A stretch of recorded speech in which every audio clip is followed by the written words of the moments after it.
Thank you for joining our presentation on information reporting required under the Affordable Care Act with updates for 2016 as well as a case study for reporting examples. I am Rich Wilbur with Hartman Employee Benefits. Just a quick disclaimer, of course, that this presentation is intended to be for informational purposes only. Specific guidance for your own group and your reporting requirements should be given by appropriate counsel. Feel free to reach out to us with any questions and we can help you through specifics. So the reporting requirement applies in two different ways. If you are an applicable large employer or if you are self-funded, you will have a reporting requirement. I'm going to assume for purposes of the presentation that employers are generally aware if they are considered an applicable large employer. This is a requirement under Section 6056 of the law, and it basically allows the IRS to audit your self-reported compliance with the employer mandate. The second reporting requirement for self-funded plans, not fully insured, but if you are self-funded, this Section 6055 requirement allows the IRS to track minimum essential coverage that is that your employees are enrolled in. This isn't really so much an employer requirement as much as it is about an issuer of coverage. So as a self-funded plan, you are the issuer of minimum essential coverage, and all issuers of coverage have to provide this reporting to the IRS. In general, that's going to come from a fully insured health insurance company, but when you are self-insured, you become the issuer of that coverage and the reporting requirement falls to you. So if you are large and fully insured, you only have to comply with Section 6056. If you are large and self-insured, you have to comply with both 6056 and 6055. And if you are small and self-insured, only the 6055 requirement applies to you, but we'll go through both of those here. As an applicable large employer, again, I have a slide in here sort of helping you understand if this applies to you. In general, I think most groups are familiar with this at this point. Just one important thing to point out, perhaps, is make sure you consider employer aggregation under common ownership. So if your company has common ownership with another company, it's important to explore the relationship of that ownership between the two companies to make sure that it is in fact two separate companies as opposed to one combined aggregated large employer. So if there are questions on that, that's a more specific review. So if you have a self-funded plan, oftentimes we get questions from employers saying, well, does this apply to my HRA? Technically, my HRA is a self-funded plan. And the IRS kind of went back and forth on guidance on this last year, but the conclusion was as long as your HRA is integrated with a health plan from the same plan sponsor, there is no separate reporting requirement here. So if you as the employer and plan sponsor provide a health plan with an HRA that is integrated with that health plan, and everyone who's enrolled in the HRA is also enrolled in your health plan, then you have no reporting requirement. However, you could have a scenario where you're offering an HRA that integrates with perhaps a health plan of a spouse's employer. That is permissible, and in that case, you are integrating your HRA with a health plan of a different plan sponsor, and you would have a separate reporting requirement now for your HRA. But in general, with the most common application, HRAs do not need to be reported. But the reporting requirement does apply to self-funded minimum essential coverage, which includes skinny plans. You might be offering a self-funded plan that essentially only covers preventive services. That is a minimum essential coverage plan. And even though the benefits are extremely limited, it would still require reporting. The reporting process and timeline is the big thing that was updated for 2016. What you will see here is the original process and timeline that was written into the rules, but in 2015 reporting, which was completed in early 2016 calendar year, the 2015 reporting had some across-the-board extensions and that have been removed.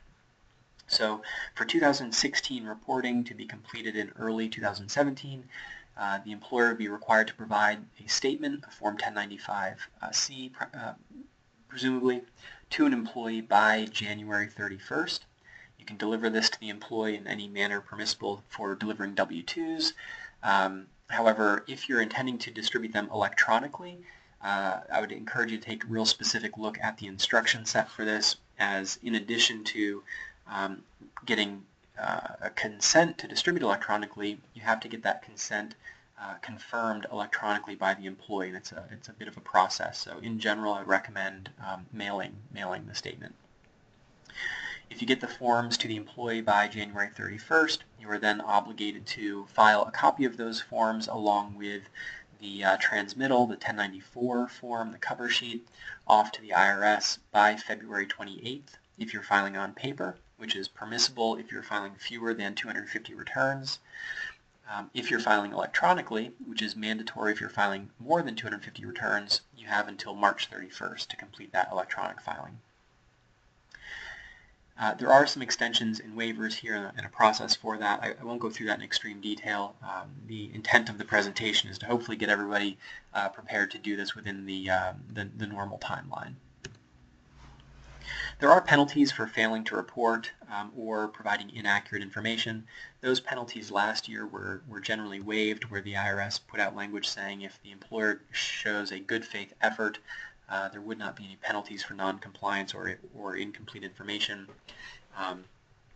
That language has gone away. So for 2016, there is a potential penalty of $260 for each incomplete or incorrect return, up to a maximum limit.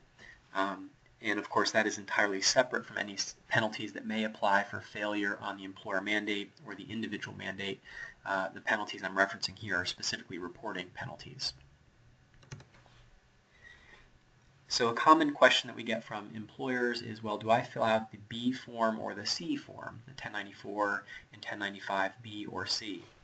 And this comes down to which section of the law you're really required to report under.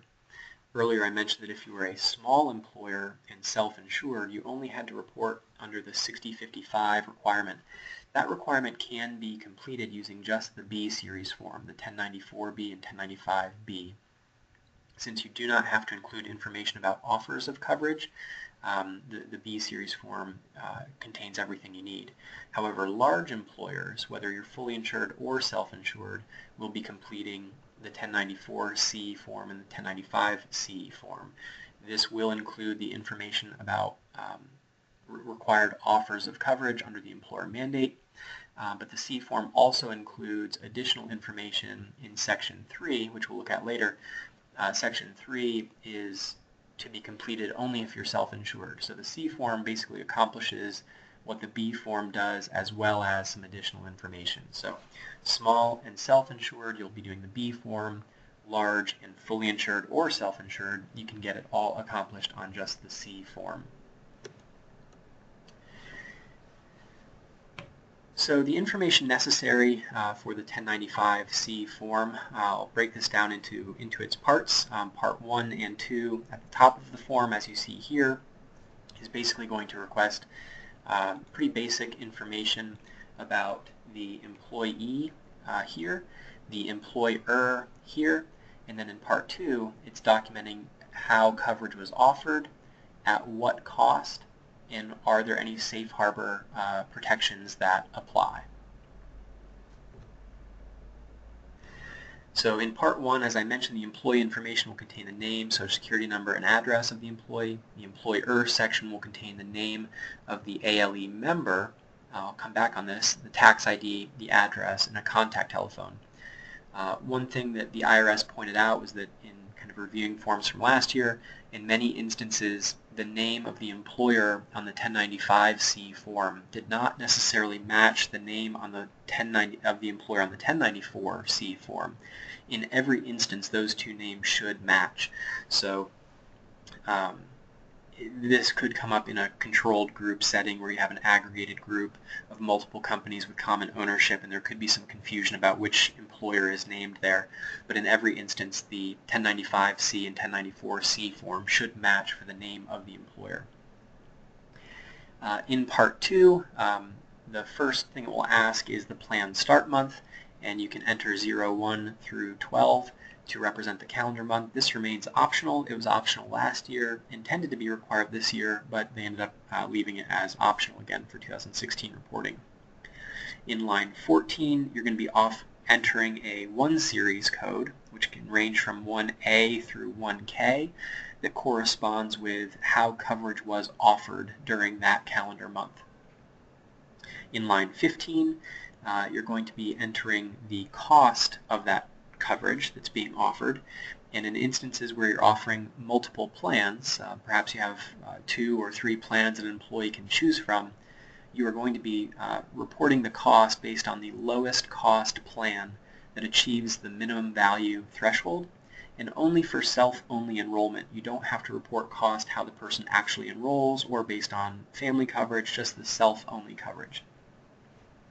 In line 16, you're going to be entering a safe harbor code that will be a 2 series code, I believe running from 2A through 2H this year. It is a code that essentially communicates to the IRS that for that month you cannot be penalized because there's a circumstance that exists that achieves a safe harbor and says, yes, you've satisfied the employer mandate. So the 2 series code is an important one to protect yourself from penalty. However, there are instances in line 16 where there could be blanks, and that does not automatically trigger a penalty, though it could sort of open the door to be exposed to a penalty. And we'll take a look at that here as we go. So for line 14, the 1 series code, codes 1A through 1H are exactly the same as they were last year. 1I applied only in 2015. It is now reserved for the 2016 form, and there is no instance in which you would use that. But there are 2 new offer codes, 1J and 1K, that are related to a conditional eligibility or conditional offer of coverage for spouses. So I'll start with some of the old codes and then I'll get into the new ones.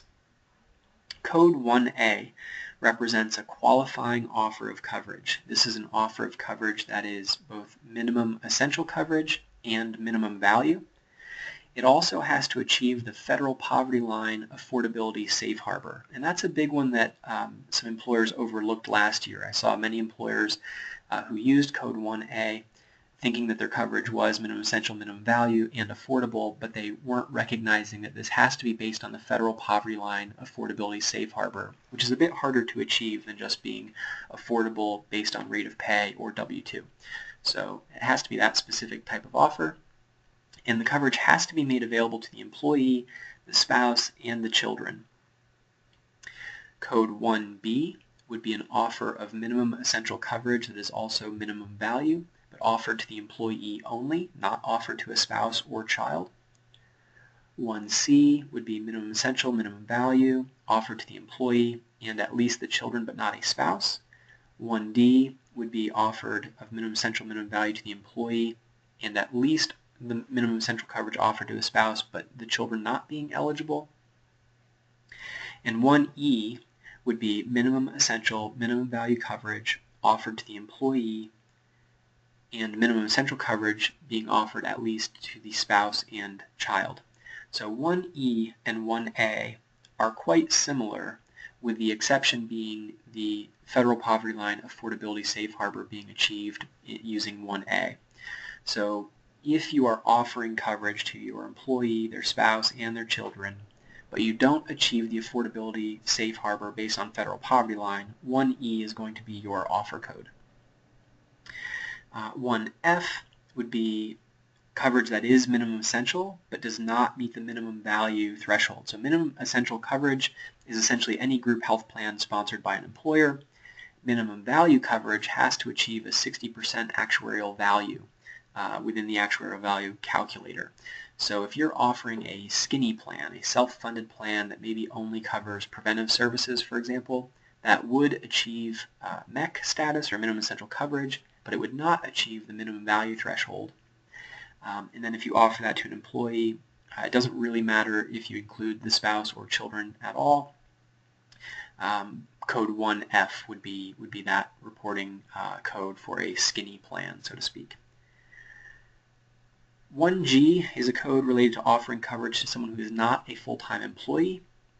Specifically, the instructions say this has to be used for all 12 months or not at all. So this would not be the code that you use in the instance where someone was full-time for at least some portion of the year and maybe not full-time for other months. This would be a scenario where the person was not full-time for the entire year, but still offered coverage, perhaps under a COBRA scenario or a similar scenario where coverage is extended to someone who's not a full-time person. But again, for all 12 months or not at all would be code 1G. If you don't offer coverage to someone, 1H is the simple code for that. No offer of coverage in that calendar month is 1H. 1I, I mentioned, does not apply. And then 1J and 1K. If you offer coverage to an employee and you offer it to the spouse, but the spouse's eligibility is conditioned on whether or not the spouse has access to coverage through their own employer, then that is a conditional offer of coverage to that spouse, and 1J or 1K would be the appropriate offer code there, depending on whether or not the coverage is offered to the children or not. If not, 1J. If children are eligible, then 1K. Last year, employers were allowed to use code 1E to report that offer of coverage, even with the spouse's eligibility being conditioned. This year, the IRS wants that to be a bit more precise, so presumably 1K if you condition the spouse's eligibility on other employer coverage. Line 15. Line 15 could be blank in some scenarios. You only complete line 15 if your offer code is 1B, C, D, E, J, or K. Certainly, if there is no offer of coverage, that would be offer code 1H. And if there is no offer of coverage at all, then there's no cost associated with that. Similarly, if you're using code 1A, which communicates the offer of coverage was affordable based on the federal poverty line safe harbor, then the IRS doesn't actually care what the actual cost was because they already know by definition that it was affordable. So only in certain offer codes do you need to report cost. But then what you need to report is kind of broken down into a couple of points here. Number one, it's just the employee's share. You don't include the total cost of the plan or what the employer is contributing, just the employee's cost. For the lowest cost monthly premium, so if you offer multiple plans, you're going to take that lowest cost plan. For self-only enrollment, it doesn't matter if they actually enroll or not, or if they enroll with a family or single, you're only reporting the cost of single coverage. For a plan that is both minimum essential and minimum value thresholds. And of course, it has to be offered to the employee. If it's not offered at all, you don't report the cost. The IRS does want this to be precise, including cents. If the cost is 0, they specifically want it to be 0.00. They don't want it to be left blank. And some employers might say, well, how do we achieve a monthly calculation when we actually have a per pay deduction and our pay periods don't align with the calendar month? Well, you're permitted to take the total cost of enrollment over the entire plan year and divide it by the number of months within that plan year and get to a monthly equivalent cost. So even if the employee's payroll deduction does not actually reflect a monthly deduction schedule, you can report the monthly equivalent cost based on that plan year. There was an IRS notice, 2015-87, released in, I believe, December of 2015, that released some new information about how opt-out incentives or flex credits under a Section 125 plan should be treated if they impact the cost of coverage. And they're sort of worth being aware of, that it might change the way you actually report costs beyond what the payroll deduction is. So an example of that here is this assumes that an employer is offering an opt-out incentive. And so it says, how are employer payment plans that are available only if an employee declines coverage to be treated? And in this scenario, it basically is running a scenario where the employee can either enroll in coverage and pay $200 a month for that coverage, but if they decline the coverage, they're given an automatic $100 per month of an incentive payment. And what the IRS is concluding here is that if declining coverage results in an automatic payment of $100, but enrolling in coverage costs them $200, the IRS is saying that's not a cost of $200, they're saying that's a cost of $300 because you're forcing the employee to forego an incentive payment of $100 and then in addition pay $200 on top of that. So they're saying the net cost there is actually $300. Now there's a way to sort of get around that, at least for now, which is if your opt-out incentive is conditioned on the employee showing that they have other coverage, then you don't have to add that opt-out incentive payment as part of the cost. But if it's an unconditional opt-out, where the person simply declines the coverage, the employer does not ask any questions or confirm that they have other coverage, then you would include that cost. So that could throw off your cost a bit for 2016 reporting in a way that was not done for 2015.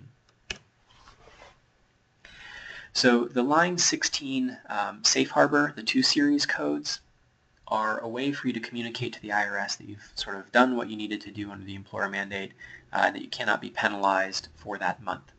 The code options here are 2A, which communicates that the employee was not employed on a single day of that month. If someone was a mid-month hire or a mid-month termination, 2A would not be your code.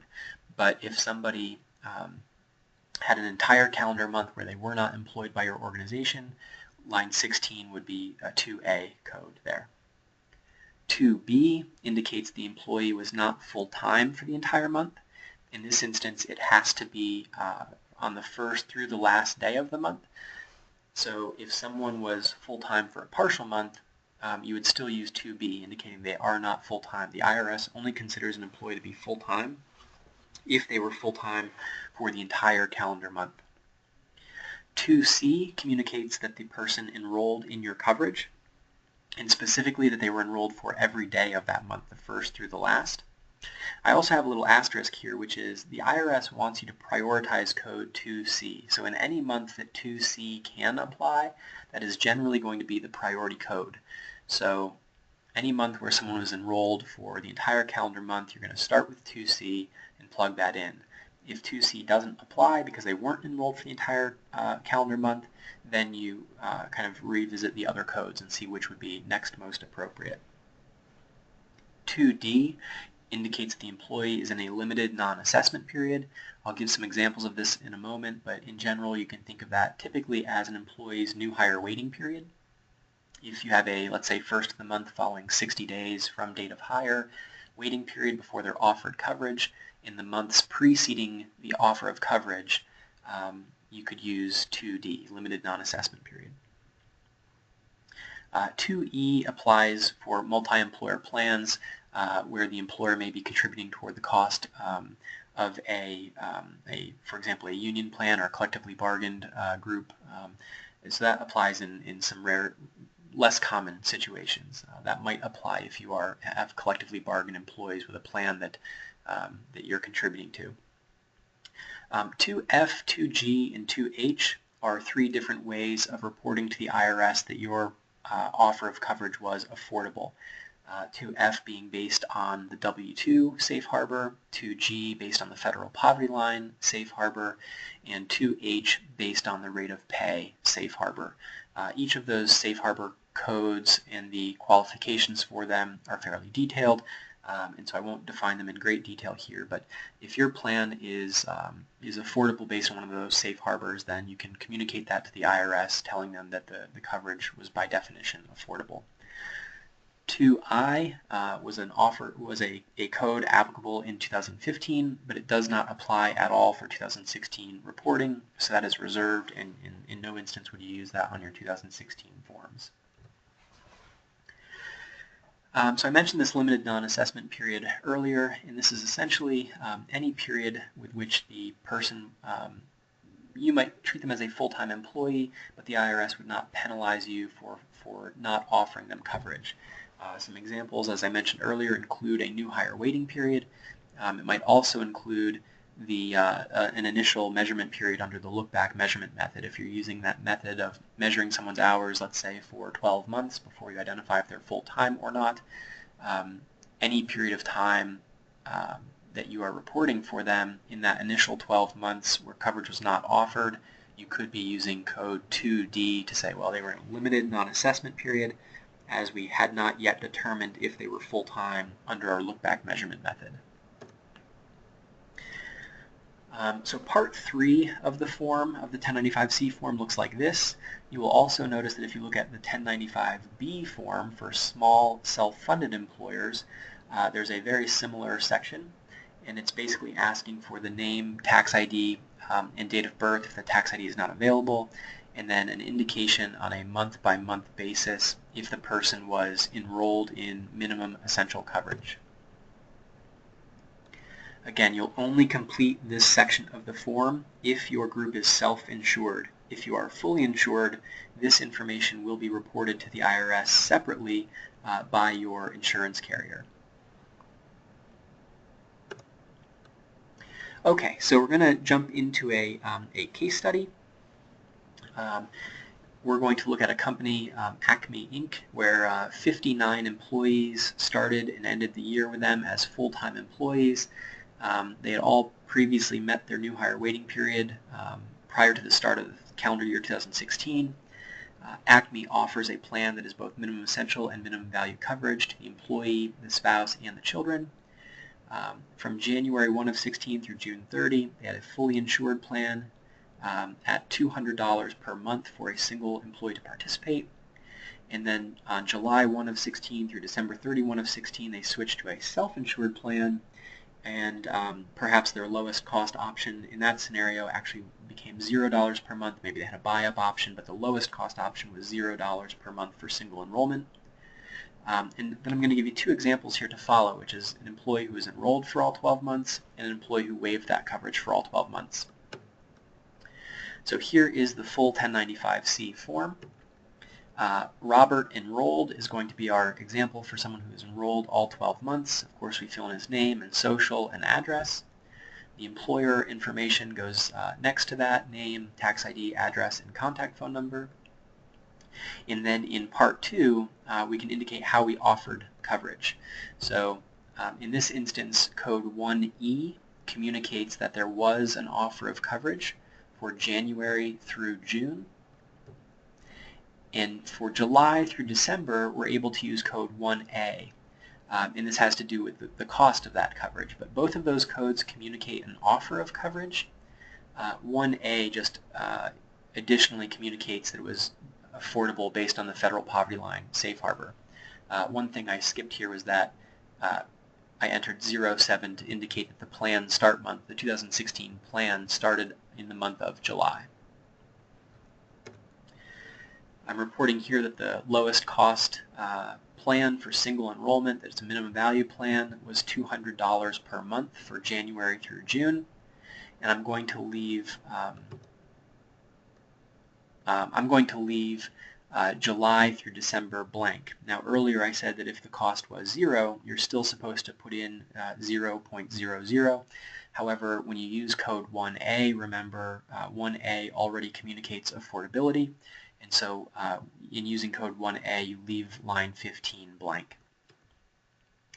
And then I'm able to use the all 12 months box here for row 16 in code 2C, because this employee, Robert enrolled, was enrolled for all 12 months. Other safe harbor codes could potentially apply here, but remember that the IRS asks that you basically prioritize code 2C when it applies. So 2C is the safe harbor code for row 16. Part 3 is asking, is the employer self-insured? And so we check the box yes, that there was some period of time in that calendar year that they were self-insured.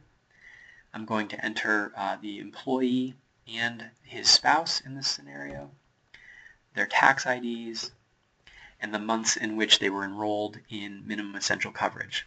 Now, they were also enrolled January through June.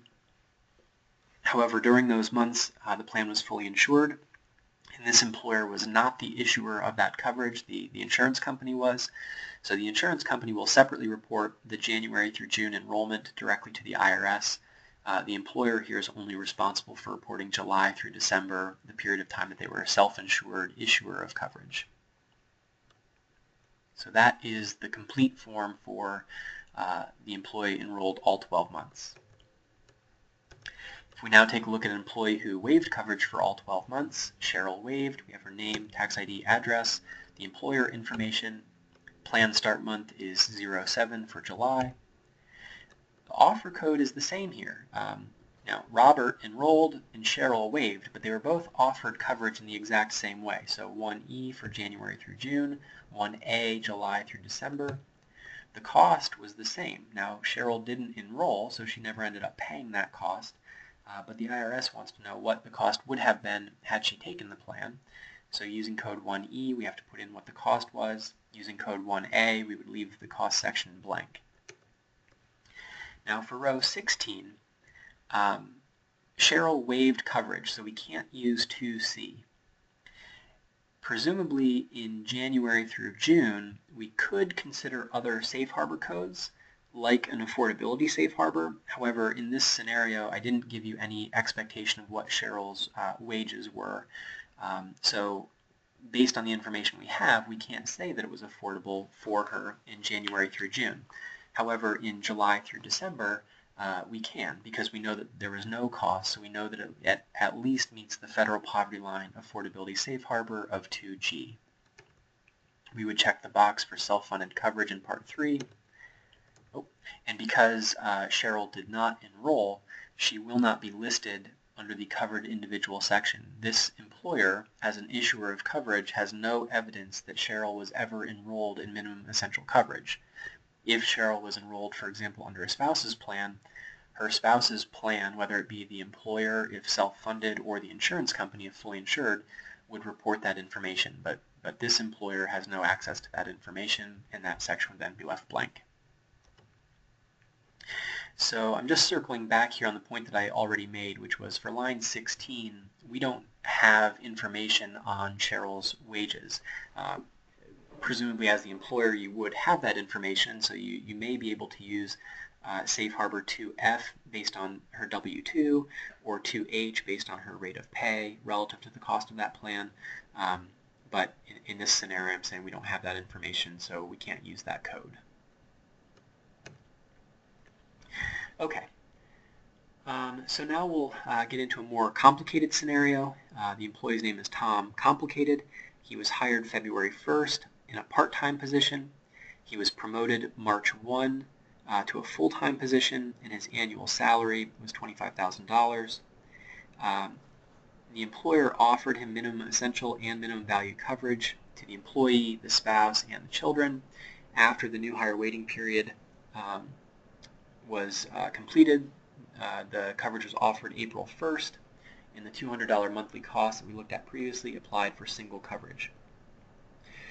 In this scenario, I'm using his annual salary of $25,000 times 9.5%. Now, 9.5% is actually sort of a carryover from 2014. 9.5% has been inflated each year for 2016. I believe it's 9.66. So this is a little bit of a carryover of old information, but based on the illustration here, I'm trying to get to the point which is I can't say based on his wages that an affordability safe harbor applies because the cost of coverage basically exceeds what we expect to be his W-2 income, his Box 1 income, and his rate of pay. So no safe harbor applies there. He also waived this coverage and instead enrolled under his spouse's plan. Her name is Susan. Susan's employer introduced a spousal carve-out that was effective May 1st, which kind of kicked Tom off of that plan, at which time he had a qualifying event to join Acme's plan for May 1. Acme moves to a self-funded plan on July 1 and changes their contribution structure. Tom continues his enrollment. Then Susan ends up leaving her job and comes on to Tom's plan effective August 1. They have a child mid-month in September, and the child comes on the plan. Tom quits his job then in late October, and his coverage ends immediately on the date of termination, but he is offered COBRA coverage. He elects to continue his COBRA coverage for October and the month of November, but he finds new employment in December with a health plan, and he drops the COBRA coverage December 1. This is just about the most complicated scenario you could ever imagine, which I did intentionally to, of course, illustrate different code combinations. So taking these 1 month at a time here, Tom's date of hire was February 1st. So for the month of January, the offer code is 1H. He was not offered coverage for any at all in the month of January. And that's because he wasn't employed. So code 2A applies. He was not employed for a single day of that month. In February, he was employed, but he was in a new hire. He was a part-time employee at that time. So for February, code 1H applies, no offer of coverage. In the safe harbor code is 2B. The employee was not full-time during that month. He was initially hired part-time. In March, he was promoted to full-time. But he was still not offered coverage because he was in his new hire waiting period. So for March, still 1H, no offer of coverage. And now we're using 2D, the limited non-assessment period of a compliant and permissible new hire waiting period. Now for April, he was offered coverage. So 1E applies to the offer, it shows the offer of coverage. We know that it was $200 for him to enroll as a single, so $200 is shown there. He also waived that coverage and took his spouse's plan. And as we said previously, we can't prove that this coverage is affordable to him based on any of the safe harbor methods. So row 16 in this instance will be blank. Now that does not necessarily trigger a penalty, but it exposes the employer. So in this scenario, if Tom had gone to the individual market and qualified for a subsidy and purchased subsidized coverage through the individual market, then yes, that would presumably trigger a penalty for the employer for the month of April. However, we know that Tom didn't do that. He instead went on his spouse's plan. So even though row 16 for April is blank, there is not a scenario here where this employer gets penalized for that because Tom is on his spouse's plan and not receiving a subsidy. In the month of May, the offer code is still 1E. He was still eligible and offered coverage. The cost was the same, $200. And remember that in May, he ended up enrolling in the plan because his spouse's employer introduced a spousal carve-out, and Tom got sort of kicked off the plan. So he used that qualifying event to come on to ACME's plan. He's now enrolled, and the IRS asks you to prioritize code 2C anytime a safe harbor can apply. In the month of June, there was no change. He maintained his enrollment. The cost stayed the same.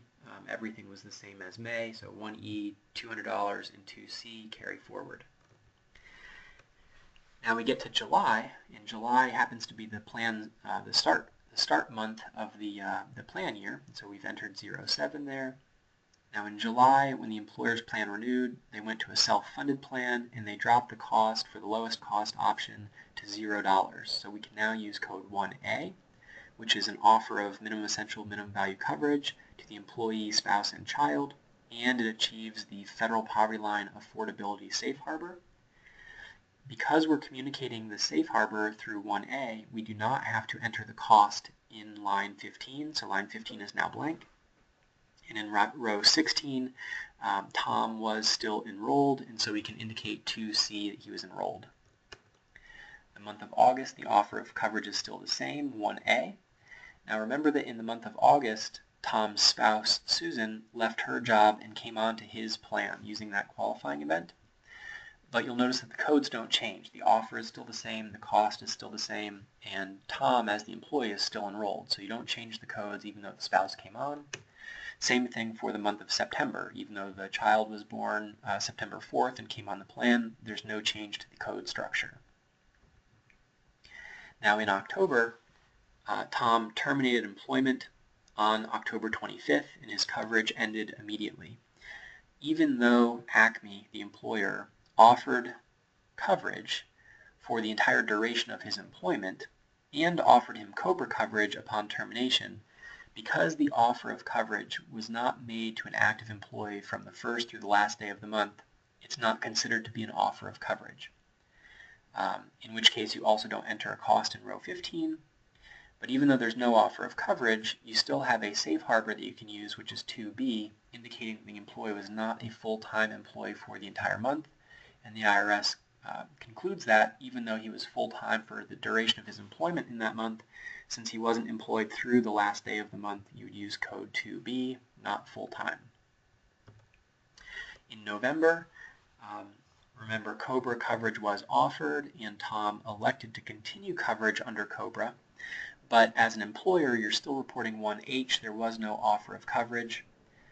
You do not report cost for that, and the safe harbor protection there for not offering that coverage is 2A. This employee was not employed during that calendar month at all. In the month of December, Tom allowed his COBRA coverage to lapse. He had new employment and a new health plan, and so even though from November to December he dropped COBRA coverage, the codes remain the same. There's no offer of coverage, and the protection to the employer is that this individual was not employed for a single day in either of those 2 calendar months. When we get to Part 3, again, we have to complete this for anyone who is enrolled in minimum essential coverage. It doesn't matter if they're an employee or not. Now you're looking at this not as an employer but as an issuer of coverage. So we're checking the box here that yes, you were self-funded for some portion of the year. We're entering the individuals who were enrolled in minimum essential coverage for any day in that year. We have their socials. And then for Tom, he was enrolled in self-funded coverage from July through November. Of course, keep in mind that he actually enrolled back in May, but May and June the plan was fully insured, and so this employer does not report that. He also terminated in October, but he was still enrolled. And in November, he was not employed, but he was enrolled in the plan as a COBRA participant. And because we're reporting in this section not as an employer, but as an issuer of coverage, since he was enrolled in that coverage, you do include those months. Susan, a similar story. She came on in August and stayed through November as a COBRA participant and came off in December. And the child came on mid-month in September at the date of birth and stayed as a COBRA participant through November. And so you have 3 months of coverage checked there. So here is Tom's completed form. We took these one at a time, so I won't recap this here, but that's what the completed form would look like. And now we can move on to the 1094C form. So you're going to have a 1095 for each person that was full-time, considered to be full-time for a single month during the year, if you're reporting under 6056, which is the employer mandate reporting on parts 1 and 2.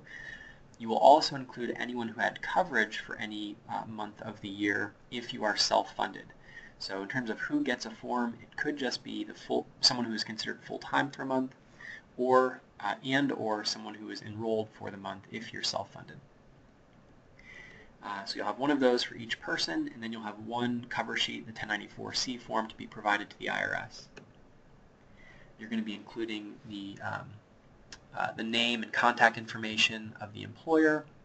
I'm gonna actually kind of skip past this because it'll become apparent as I complete the form in the case study.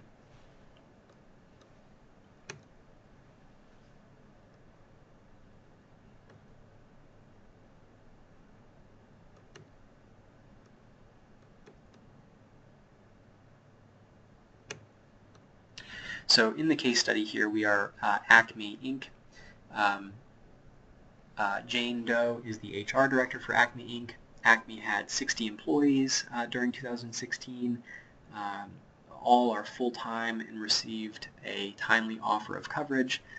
Acme owns 100% of a subsidiary company called Subsidiary Inc.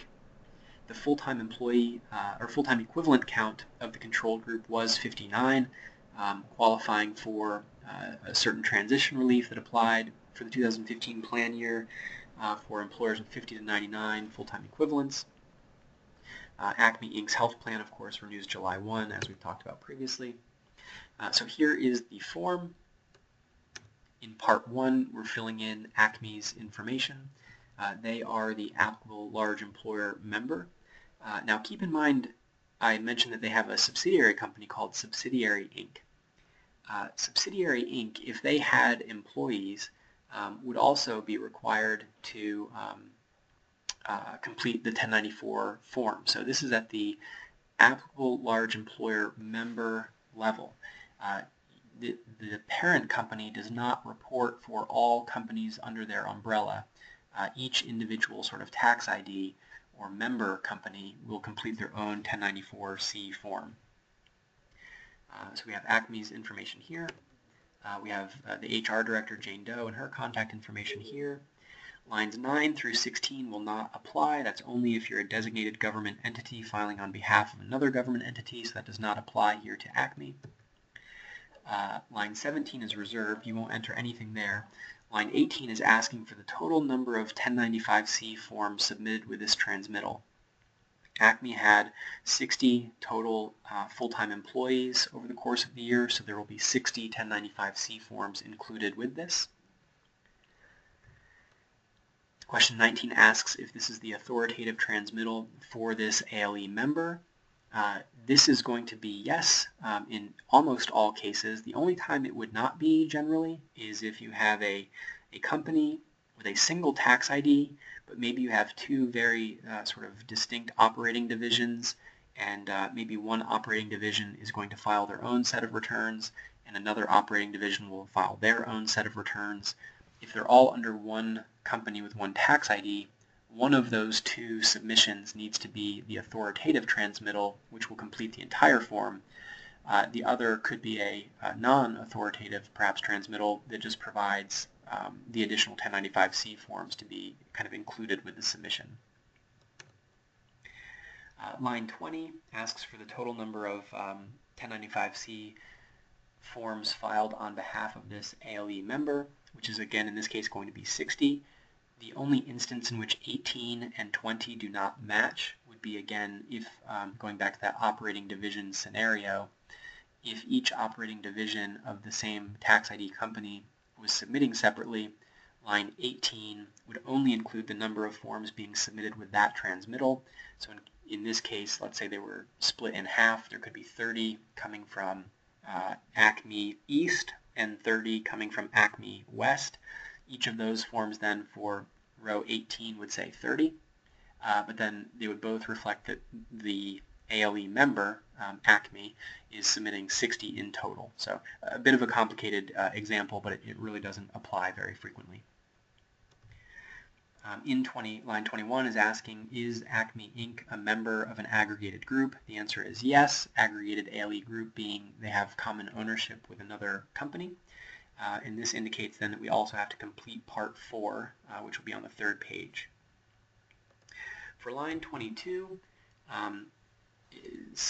these won't necessarily all apply. In this scenario, I am using the qualifying offer method because I do use code 1A, which is a simplified reporting for qualifying offers. So I am going to indicate that I'm certifying that I'm eligible to use that code. I'm also certifying by checking box C that I am able to use transition relief for the employer mandate penalty calculation because my full-time equivalent count was between 50 and 99 for my 2015 plan year. So I will show you that here. That same thing would apply if you were 100 plus and still receiving some transition relief for the part of your 2015 plan year that spills into your 2016 reporting. And then the 98% offer method, in this case I'm not checking that box. Acme actually could use it based on offering coverage to 98% of their full-time people. I'm just not actually using that in this reporting scenario. For additional detail on those three items, I would encourage you to actually look at the IRS instruction form for this document. It goes into much more detail about what each of those qualifications are. So I'm now signing as the HR director and dating this. And now on page 2, in part 3, column A asks, was minimum essential coverage offered? And the answer here, yes or no, is based on a threshold of 70%. Did you offer it to, I'm sorry, it's now 95%. In 2015, it was at a threshold of 70%. So there was some transition relief in 2015 that lowered that standard, lowered the bar a little bit. For 2016, it's asking, did you offer minimum essential coverage to 95% of your full-time people? ACME did, so I'm checking the box yes for all 12 months. In column B, it's asking you for your full-time employee count. Now, ACME had 60 employees, but remember Tom Complicated sort of came and went during the year. So in January, he was not employed. In February, he was part-time. So in those months, the group was still at 59. Now in March, if you remember, he was full-time, but he was in a new hire waiting period, which was also a limited non-assessment period indicated by 2D. The IRS concludes that someone is not considered full-time if they're in a limited non-assessment period. So even though as an employer I considered Tom to be full-time in the month of March, for reporting purposes he won't show up here in our count. April through September he was full-time, so now that brings my count up to 60. October, remember, he terminated mid-month. He terminated on the 25th. So even though he was full-time until his date of termination, since he was not full-time for the entire calendar month, that's going to bring my count back down to 59, and it remains at 59 in November and December. Column C is asking for the total employee count, whether they're full-time or part-time. It just wants the total number. So here you will see in February and March, I'm at a number of 60 for my total count, even though my full-time count was at 59. And that's because Tom was hired in February, but part-time, and he was employed in March, but in this limited non-assessment period. So that's causing the difference between a full-time count and a total employee count. You'll again see in the month of October, when he terminated, he will show up as an employee for that month. He just won't count as a full-time employee. So again, that's the difference between the 59 and the 60 in row 33 for October. And I've talked through those, so I'm highlighting those differences here. In column D, it's asking if I'm a member of an aggregated group, and the answer is yes, because I own, ACME Inc. owns Subsidiary Inc., so I'm checking that for all 12 months.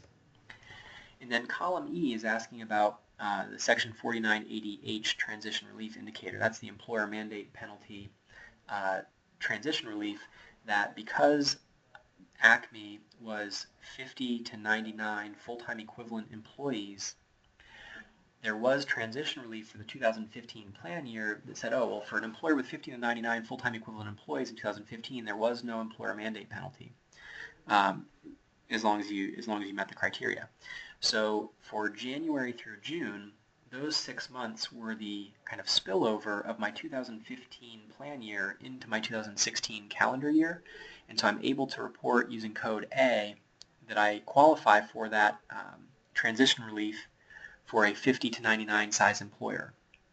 If ACME Inc. was 100 plus full-time equivalent employees, you would use code B there, which says, yes, there is a penalty, but the 2015 transition relief allowed a reduced penalty calculation, giving you an exemption for the first 80 employees as opposed to the first 30 full-time employees, exempting them from the penalty calculation. So a 50 to 99 size employer will use A, a 100 plus will use B, but it's only for the months of your 2015 plan year that spill into calendar year 2016. So you'll see here from July through December, that code goes away. If you are a calendar year plan, if you renew January 1, you will not have that code present at all. Page 3 of the form, part 4, I list the other members of my aggregated group, Subsidiary Inc., being 100% owned by ACME Inc. I list them here.